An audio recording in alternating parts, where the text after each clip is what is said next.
Hello everyone, स्वागत है आप सभी का हमारे चैनल अभिविजन में।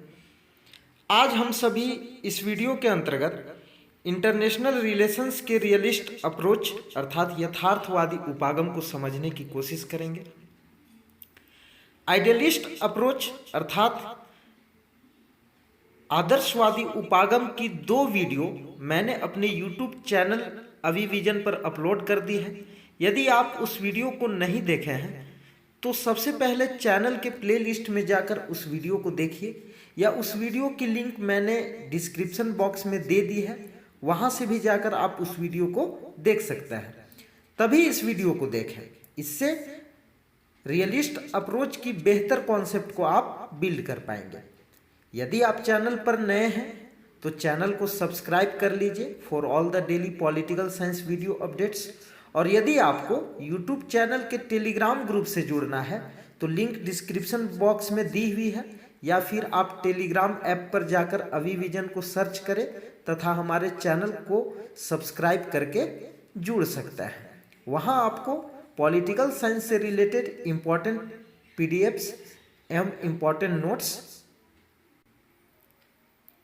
अवेलेबल होंगे। और यदि आपको इस टॉपिक का भी पीडीएफ चाहिए तो वो आपको हमारे टेलीग्राम चैनल पर ही मिल जाएंगे। तो आइए स्टार्ट करते हैं आज के इस वीडियो को।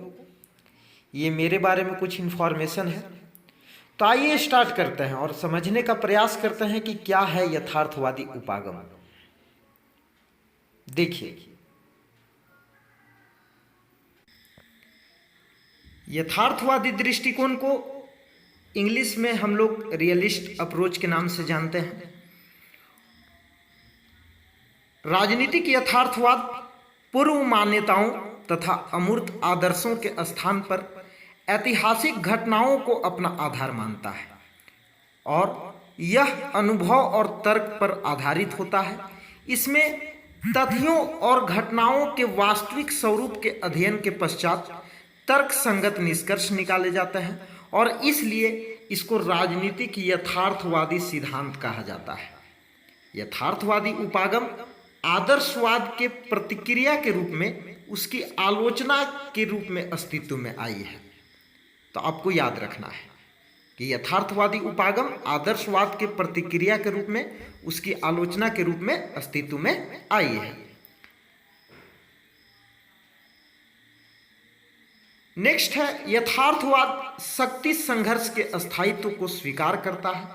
यथार्थवाद शक्ति संघर्ष के अस्थायित्व को स्वीकार करता है, पावर स्ट्रगल के अस्थायित्व को स्वीकार करता है और यह मानता है कि अंतर्राष्ट्रीय राजनीति शक्ति के लिए संघर्ष है।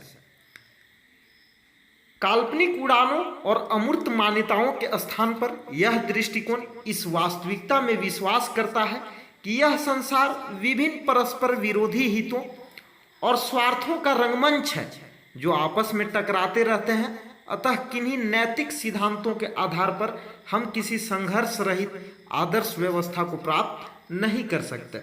इसलिए विभिन्न स्वार्थों के मध्य संतुलन की स्थापना करके इस संघर्ष को टालते रहने का प्रयत्न करना चाहिए। जैसा कि आदर्शवाद में बात किया जा रहा था कि हम नैतिक सिद्धांतों का पालन करते हुए एक संघर्ष रहित आदर्श व्यवस्था को प्राप्त कर सकते हैं, एक शांतिपूर्ण आदर्श व्यवस्था का निर्माण कर सकता है। लेकिन यथार्थवाद कहता है कि यह जो संसार है वो विभिन्न परस्पर विरोधी हितों और स्वार्थों का रंगमंच है जो आपस में टकराते रहते हैं। अतः किन्हीं नैतिक सिद्धांतों के आधार पर हम किसी संघर्ष रहित आदर्श व्यवस्था को प्राप्त नहीं कर सकते। इनके द्वारा ऐसा आर्गुमेंट दिया जाता है। इसलिए विभिन्न स्वार्थों के मध्य संतुलन की स्थापना करके इस संघर्ष को टालते रहने का प्रयत्न करना चाहिए। नेक्स्ट है, यह एक ऐसा सिद्धांत है जो विश्व को उसी रूप में देखता है जैसा कि वास्तव में विश्व है। यह एक ऐसा सिद्धांत है यथार्थवादी एक ऐसा सिद्धांत है जो विश्व को उसी रूप में देखता है जैसा कि विश्व है। और यथार्थवाद अंतर्राष्ट्रीय राजनीति में एक ऐसा सिद्धांत रहा है जिसमें अध्ययन के विषय को क्या होना चाहिए के स्थान पर क्या है के रूप में अध्ययन किया जाने लगा है।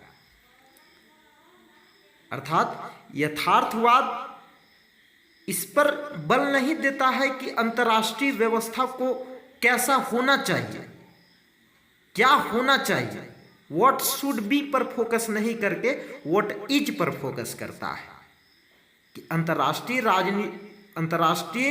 व्यवस्था वास्तव में कैसी है, इस बात पर बल देता है और इस बात पर फोकस करके ये चलता है यथार्थवाद। इसीलिए कहा जा रहा है कि यथार्थवाद अंतर्राष्ट्रीय राजनीति में एक ऐसा सिद्धांत रहा है जिसमें अध्ययन के विषय को क्या होना चाहिए के स्थान पर क्या है के रूप में अध्ययन किया जाता है। व्हाट शुड बी के स्थान पर व्हाट इज पर बल दिया जाता है। तो ये पॉइंट आपके लिए इंपॉर्टेंट है, याद रखना है। यथार्थवाद दृष्टिकोण इस बात पर बल देता है कि विदेश नीति संबंधी निर्णय राष्ट्रीय हित के आधार पर लिए जाने चाहिए, न कि नैतिक सिद्धांतों और भावनात्मक मान्यताओं के आधार पर। जैसा कि आपने आदर्शवाद में पढ़ा कि आदर्शवाद में नैतिक सिद्धांतों पर बल दिया जाता है, नैतिकता के ऊपर फोकस की जाती है, मोरालिटी के ऊपर फोकस की जाती है, मोरल वैल्यूज के ऊपर बल दिया जाता है। लेकिन यथार्थवादियों का कहना है कि विदेश नीति संबंधी निर्णय राष्ट्रीय हित के आधार पर लिए जाने चाहिए, नेशनल इंटरेस्ट के आधार पर लिए जाने चाहिए, न कि नैतिक सिद्धांतों और भावनात्मक मान्यताओं के आधार पर। जो भी फॉरेन पॉलिसी बनाते समय डिसीजन लिए जाएंगे या फॉरेन पॉलिसी को निर्मित किया जाएगा तो वो किस आधार पर किया जाएगा? नेशनल इंटरेस्ट के आधार पर किया जाएगा। और कोई भी विदेश नीति संबंधी निर्णय राष्ट्रीय हित के आधार पर ही लिए जाएंगे, न कि नैतिक सिद्धांतों और भावनात्मक मान्यताओं के आधार पर। तो ये ऐसे पॉइंट हैं जिनको आपको माइंड में सेट करके रखना है। यथार्थवादियों का मानना है कि अंतर्राष्ट्रीय राजनीति में नैतिकता का कोई महत्व नहीं होता, और यदि राष्ट्र नैतिक सिद्धांतों के आधार पर कोई भी निर्णय को लेते हैं तो उनकी राष्ट्रीय हितों की पूर्ति कभी भी नहीं हो सकती। तो आइए यथार्थवाद को और डिटेल में एक्सप्लेन करते हैं। देखिए, यथार्थवाद अंतर्राष्ट्रीय संबंधों को समझने का सबसे महत्वपूर्ण दृष्टिकोण है। यथार्थवाद किन्हीं राष्ट्रों के बीच संबंध कैसे हैं और किस तरह के हैं, इस पर जोर देता है और इसकी व्याख्या करता है।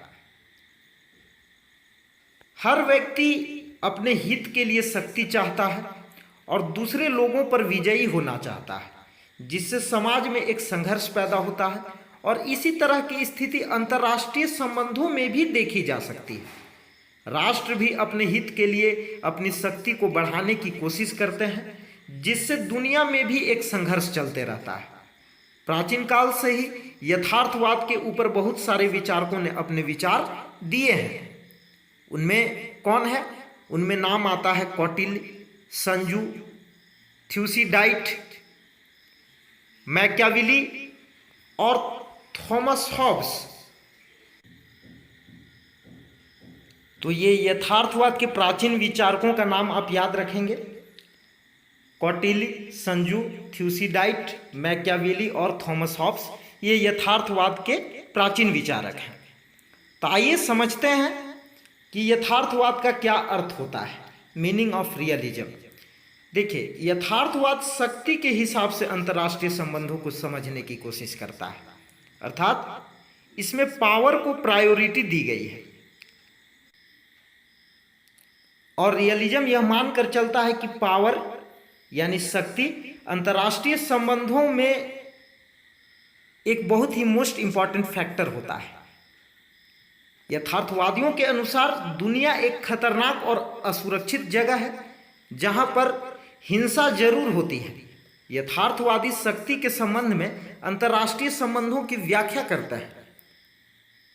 यथार्थवाद अपने नाम के मुताबिक, जैसा कि इसके समर्थकों का कहना है कि उनकी नज़र यथार्थ पर यानी कि सच्चाई पर या वास्तविकता पर और दुनिया को उसी रूप में देखा जाता है। यथार्थ का तात्पर्य क्या होता है? यथार्थ का तात्पर्य सच्चाई या वास्तविकता से है और यथार्थवाद दुनिया को उसी रूप में देखता है जैसा कि वास्तव में दुनिया है। ये कल्पना की उड़ान नहीं भरता। जैसा विश्व वास्तव में है उसको उसी रूप में देखने का प्रयास किया जाता है यथार्थवादियों के द्वारा। हालांकि इस विचार की कितनी ही बार आलोचना की गई है, लेकिन हकीकत यह है कि विश्व राजनीति शक्ति पाने के लिए संघर्ष है। बिल्कुल सही बात है। वर्ल्ड पॉलिटिक्स शक्ति पाने के लिए संघर्षरत है। यथार्थवाद के ऊपर बहुत सारे विचारकों ने अपने विचार दिए हैं जो कि निम्नलिखित हैं, जिनमें यथार्थवाद के प्रमुख समर्थकों का नाम मैंने पहले भी लिया है। प्राचीन विचारक कौन कौन से हैं? कौटिल्य, संजू, थ्यूसिडाइट, मैकियावेली और थॉमस हॉब्स। तो ये यथार्थवाद के प्राचीन विचारक हैं, इनका नाम आप याद रखेंगे। सबसे पहले हम बात करते हैं कौटिल्य की। कौटिल्य प्राचीन भारत के एक महान विचारक थे जिन्होंने यथार्थवाद पर अपने विचार दिए। कौटिल्य ने शक्ति को 3 तत्वों में बांटा, जिनमें फर्स्ट है ज्ञान, सेकेंड है सैन्य बल और थर्ड है शौर्य। यहाँ शौर्य होना चाहिए, ये प्रिंटिंग मिस्टेक है, थोड़ा ध्यान दीजिएगा। शौर्य, ज्ञान के जरिए शक्ति हासिल की जा सकती है, सैन्य बल शक्ति का व्यावहारिक रूप है और शौर्य के जरिए ही शक्ति का इस्तेमाल किया जा सकता है। इसलिए कौटिल्य ने इन तीनों तत्वों को शक्ति के तत्वों के अंदर में बांट दिया है। तो कौटिल्य ने शक्ति को 3 तत्वों में बांटा। वो कौन कौन से हैं? ज्ञान, सैन्य बल और शौर्य। तो ज्ञान के जरिए उनका कहना था कि ज्ञान के जरिए आप शक्ति को हासिल कर सकते हैं और सैन्य बल शक्ति का व्यवहारिक रूप है और शौर्य के जरिए ही शक्ति का इस्तेमाल किया जा सकता है। तो याद रखेंगे आप सभी। सेकेंड जो हमारे विचारक हैं उनका नाम है संजू। चीन में आज से लगभग 2000 साल पहले संजू नाम के एक चिंतक हुआ करते थे। उनका यह कहना था कि ऐसे शासक जिन्हें अपने आसपास हथियारों और हिंसक पड़ोसियों का सामना करना पड़ता है, उनके लिए नैतिक मूल्यों का कोई महत्व नहीं होता। उनके लिए नैतिक मूल्यों का कोई महत्व नहीं होता, नैतिकता का कोई महत्व नहीं होता। ऐसे में युद्ध ही शक्ति का एकमात्र या अंतिम सहारा रह जाता है। तीसरे विचारक जो हमारे हैं वो है थ्यूसिडाइट्स। इनके द्वारा एक बुक लिखी गई है, हिस्ट्री ऑफ पेलोपोनेशियन वॉर, और ये बहुत ही फेमस बुक है। ग्रीक विद्वान थ्यूसिडाइट्स ने यथार्थवाद का समर्थन किया। उनका यह मानना था कि कोई भी निर्णय लेने से पहले निर्णय लेने वालों को उसके अच्छे और बुरे परिणामों के बारे में बहुत सावधानी से सोच लेना चाहिए।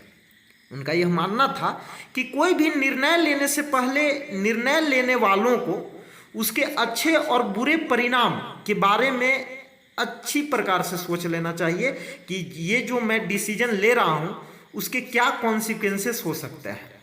उसका पॉजिटिव रिजल्ट आ सकता है या निगेटिव रिजल्ट आ सकता है। इसका प्रिडिक्शन निर्णय लेने वाले निर्णयकर्ता को पहले ही कर लेना चाहिए, क्योंकि हमारा निर्णय हमारा भविष्य होता है। और थ्यूसिडाइट्स का भी यही कहना था कि हर किसी को शक्ति बढ़ाते रहना चाहिए, क्योंकि शक्तिशाली देश सब कुछ कर सकता है। एक राष्ट्र जो शक्तिशाली है वो सब कुछ कर सकता है, जो करने की क्षमता उसके पास है। ठीक उसी तरीके से शक्तिहीन राज्य को वह स्वीकारना होता है जो शक्तिशाली देश चाहता है। और जिस राष्ट्र के पास शक्ति है वो शक्तिहीन राज्य को अपने अंडर में कर सकता है और शक्तिहीन राज्य को उसके कमांड और ऑर्डर को फॉलो करना पड़ेगा। तो शक्तिशाली देश वो सब कुछ कर सकता है जो वो करना चाहे। अब थ्यूसिडाइड्स ने शक्ति बढ़ाने का समर्थन इसलिए किया था क्योंकि शक्ति के दम पर हम कुछ भी पा सकते हैं और शक्तिहीन राज्य को सब कुछ मांगना पड़ता है। जो शक्तिहीन राज्य है उसे सब कुछ मांगना पड़ता है, लेकिन जो शक्तिशाली राष्ट्र है वो अपने दम पर कुछ भी प्राप्त कर सकता है। थ्यूसिडाइड्स के द्वारा ऐसा कहा जा रहा है क्योंकि उसके पास शक्ति नहीं है। शक्तिहीन राज्य के पास शक्ति नहीं है जिससे वह दूसरों की आज्ञा का पालन ना करे, यानी दूसरे की आज्ञा को कहने से इनकार कर सके, उसके पास ऐसी शक्ति नहीं है। अर्थात जो शक्तिहीन राज्य है वो दूसरों की आज्ञा का पालन, उन्हें दूसरों की आज्ञा का पालन करना ही पड़ेगा क्योंकि उनके पास इतनी इनफ पावर नहीं है कि वो दूसरों की आज्ञा का, विशेषकर शक्तिशाली राष्ट्र की आज्ञा का अवहेलना कर सके। तो याद रखेंगे आप सभी। फोर्थ जो हमारे स्कॉलर हैं उनका नाम है मैकियावेली। मैकियावेली का यह कहना था कि शासकों को नैतिक और अनैतिक सभी तरीकों से अपनी शक्ति को बढ़ाना चाहिए। मैकियावेली कहते थे कि यदि आपको अपनी शक्ति बढ़ानी है तो उसमें आप नैतिकता का भी प्रयोग सकते हैं और अनैतिकता का भी प्रयोग कर सकते हैं। अर्थात नैतिक और अनैतिक सभी तरीकों का आप इस्तेमाल करके शक्ति को बढ़ा सकते हैं। मैकियावेली ने बताया था कि शासकों में शेर और लोमड़ी जैसे गुण होने चाहिए। जो शासक है, जो रूलर है, उसमें लायन का भी क्वालिटी होना चाहिए और फॉक्स का भी क्वालिटी होना चाहिए, यानी शेर जैसी शक्ति होनी चाहिए शासकों में और लोमड़ी जैसी चालाकी होनी चाहिए। अगर शासक में शासक जैसे गुण हैं यानी शक्ति है तो शक्ति के दम पर कमजोर देशों को हराया जा सकता है, जबकि लोमड़ी जैसे गुणों से यानी चालाकी से, छल से, कपट से शक्तिशाली राज्यों को भी बहुत आसानी से हराया जा सकता है। तो इसलिए वो बोलते हैं कि शेर जैसे भी गुण होने चाहिए और लोमड़ी जैसे भी गुण होने चाहिए, क्योंकि लोमड़ी जैसे गुण होंगे तो उसमें दूसरे राष्ट्रों को छल से, कपट से हराने की शक्ति होगी। मैकियावेली का यह भी कहना था कि शासक का जो सबसे पहला कर्तव्य होता है वह होता है राष्ट्रहित। एक रूलर का, एक शासक का सबसे पहला कर्तव्य क्या होता है? National interest. और नेशनल इंटरेस्ट तभी हो सकता है जब शासकों के अंदर शेर और लोमड़ी दोनों के गुण हो।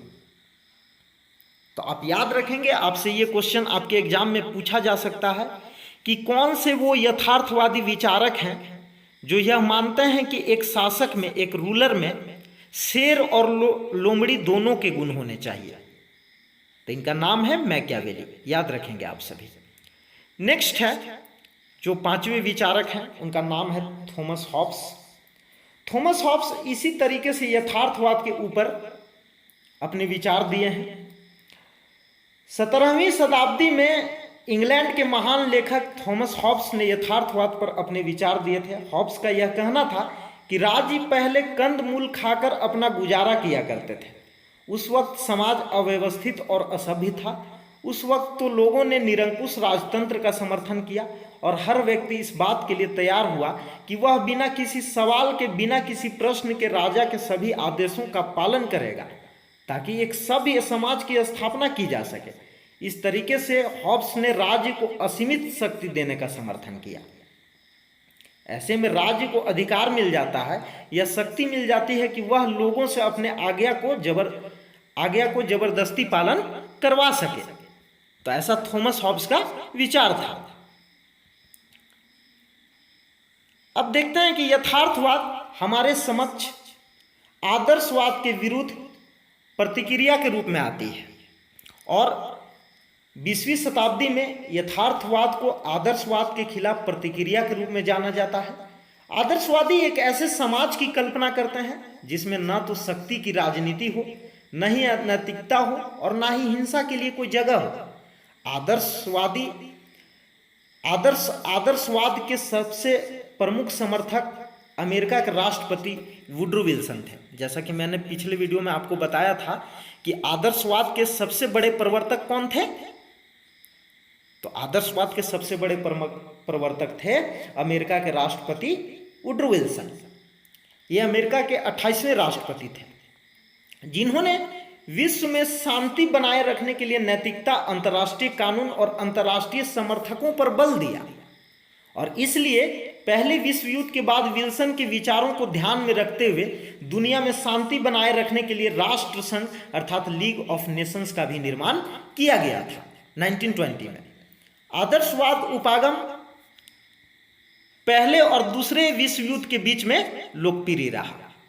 हालांकि जब 1930 के दशक में मुसोलिनी और जर्मनी में हिटलर के आने से सैनिक तानाशाहों का उदय हुआ तो आदर्शवाद का सपना टूटकर बिखर गया, क्योंकि आदर्शवाद दुनिया में शांति की स्थापना नहीं कर सके। आदर्शवाद शांति, सहयोग, सौहार्द कायम करने की बात करता है, लेकिन जैसे ही 1930 के दशक में मुसोलिनी और हिटलर का तानाशाही व्यवस्था का उदय होता है, वैसे ही आदर्शवाद का सपना टूटकर बिखर जाता है। इस तरीके से आप देखिएगा कि आदर्शवाद दुनिया में शांति की स्थापना की बात करते हैं, लेकिन वो वास्तव में दुनिया में शांति की स्थापना नहीं कर सके। 1939 तक पूरी दुनिया में दूसरे विश्व युद्ध का सामना करना पड़ गया और इस तरीके से यथार्थवादियों ने आदर्शवाद की कड़ी आलोचना की और निंदा भी की, क्योंकि आदर्शवाद अपने मकसद में कामयाब नहीं हो सके। अब हम देखते हैं कि यथार्थवाद पर हैंस जे मॉर्गेंथ्यू का क्या विचार है। देखिए, यथार्थवाद का सबसे अच्छे तरीके से जो विचार दिए हैं वह दिए गए हैं हैंस जे मॉर्गेंथ्यू के द्वारा।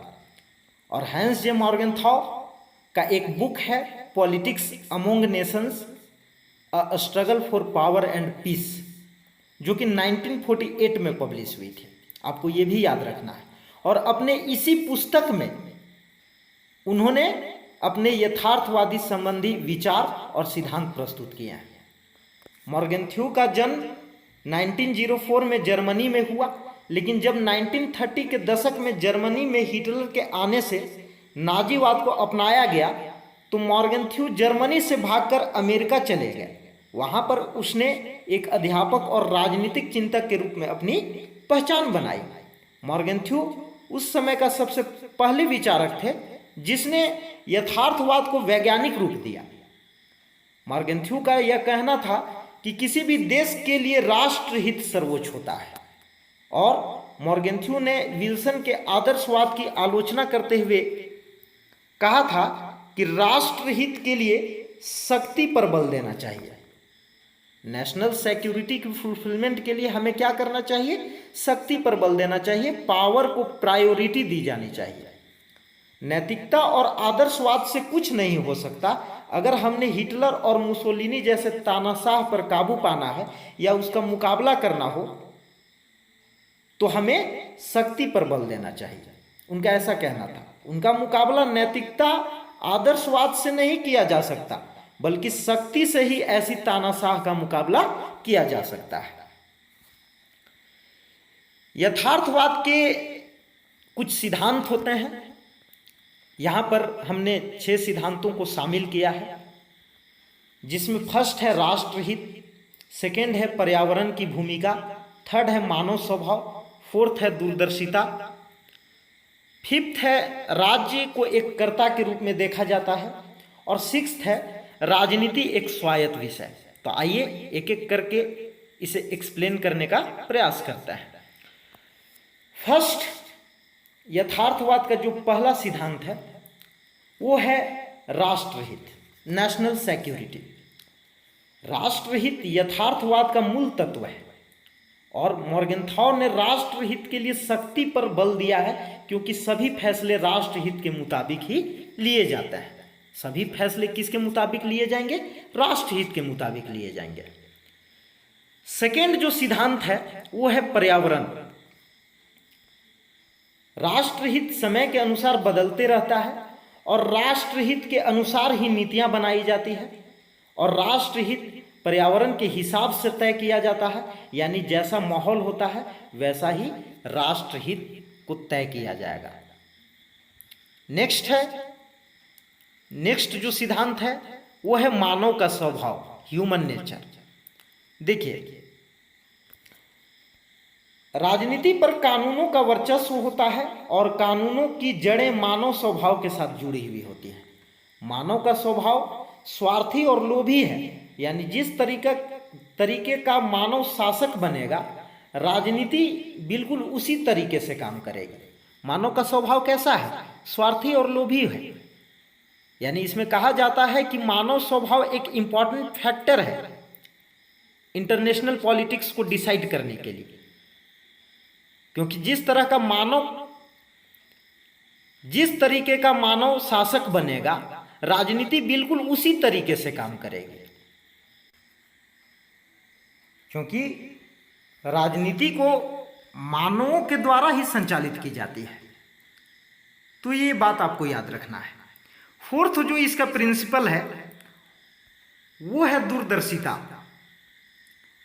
इसमें कहा जा रहा है कि नेता अर्थात पॉलिटिकल लीडर्स अंतर्राष्ट्रीय नैतिकता और कानूनों का फैसला अपने इच्छा के अनुसार करता है। इसलिए विश्व राजनीति के अंदर नैतिकता का कोई महत्व नहीं रह जाता है। अर्थात अंतर्राष्ट्रीय निर्णय लेते समय जो पॉलिटिकल लीडर्स हैं वो अपने इच्छा के अनुसार अंतर्राष्ट्रीय निर्णयों को लेते हैं, इसलिए वे नैतिकता का पालन नहीं करते। पॉलिटिकल लीडर्स सिर्फ अपने देश के नेशनल इंटरेस्ट के अकॉर्डिंग निर्णय लेते हैं। इसलिए विश्व राजनीति के अंदर नैतिकता का कोई महत्व नहीं होता है। हर नेता अपने हिसाब से नैतिकता की व्याख्या करता है। राजनीति के अंदर दूरदर्शिता महत्वपूर्ण है। इसीलिए यदि हम कोई फैसला लेते हैं या निर्णय लेते हैं तो आने वाले वक्त में इसका क्या प्रभाव या परिणाम निकलेगा, यह दूरदर्शिता के हिसाब से तय किया जाता है। नेक्स्ट जो प्रिंसिपल है वो है राज्य एक कर्ता, स्टेट को एक एक्टर माना गया है। देखिए, यथार्थवादी राज्य को एक ऐसे कर्ता या अभिनेता के रूप में देखते हैं जो शक्ति के द्वारा अपने हितों की पूर्ति में लगा रहता है। जैसे एक एक्टर होता है, वह एक्टिंग करके अपने हितों की पूरा करता है। एक एक्टर जो है वो एक्टिंग करके अपने इंटरेस्ट को फुलफिल करता है, अपने हितों की पूर्ति करता है। जैसे एक बिजनेसमैन होता है, वह बिजनेस करके अपने हितों को पूरा करता है। एक बिजनेसमैन बिजनेस करके अपने हितों को पूरा करेगा, एक एक्टर एक्टिंग करके अपने हितों को पूरा करेगा।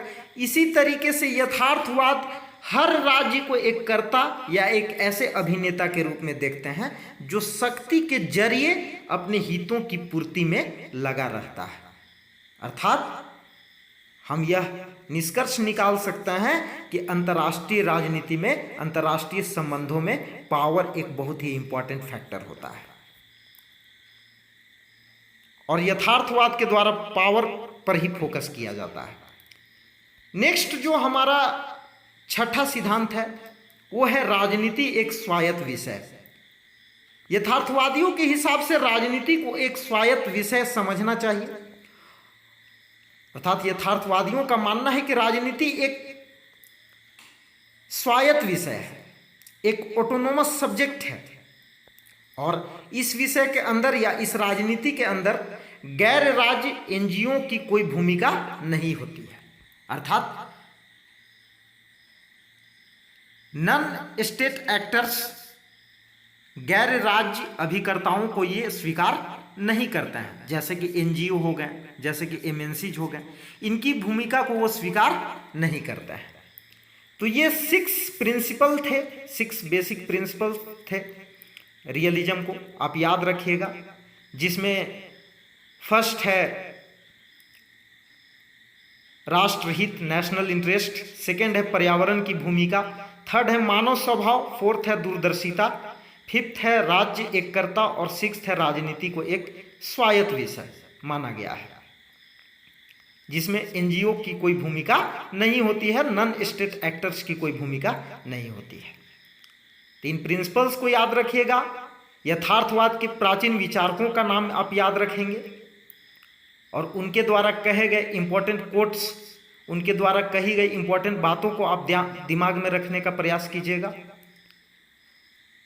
और ये जो नोट्स है, यदि आप इस नोट्स को ग्रहण करना चाहते हैं, प्राप्त करना चाहते हैं, तो आपको हमारे चैनल के टेलीग्राम ग्रुप पर ये नोट्स अवेलेबल हो जाएगी।